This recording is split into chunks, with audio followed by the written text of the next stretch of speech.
Сіздерге бір қызық айтайын.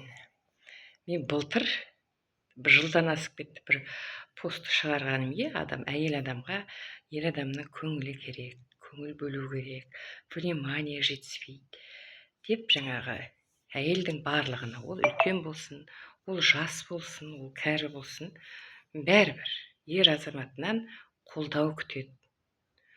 Одан жаңағыдай көңіл бөлу күтеді. Соны жаздым мен, оқыған боларсыз. Енді менің оқырмандарым оқыды деп ойлаймын. Енді біреу болар, жаңадан кірген біреу болар деп ойлаймын.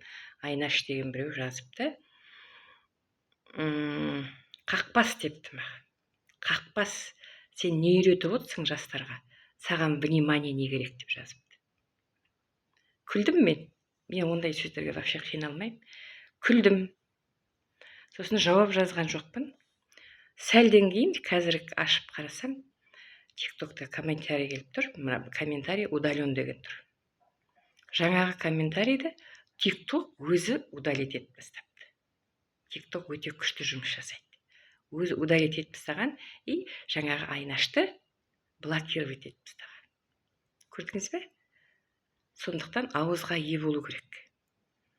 Ол мен оған қиналмаймын, айта берсін, көре берсін. Бәрібір внимание керек. Мен мысалға өзім жасым 63-те болса да, шалым 65-те, мені қолдап отырады.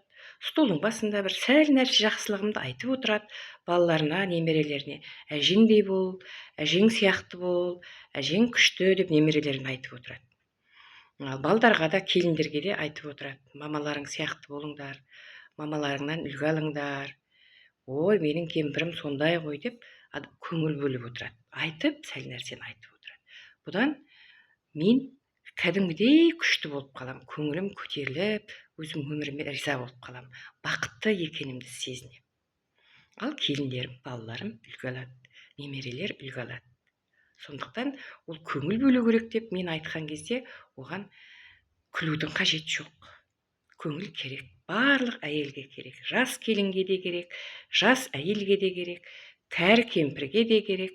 Бәріне де өзінің азаматынан қолдау, сондай көңіл бөлу өте қажет. Сондықтан ауыздарыңызға ие болып, жазар кезде ойланып жазыңыздар. Мен блоктамасам да, тикток блоктап тастайды. Тикток удалить етіп тастайды сол комментарийді. Соны естеріңізге сақтап жүріңіздер.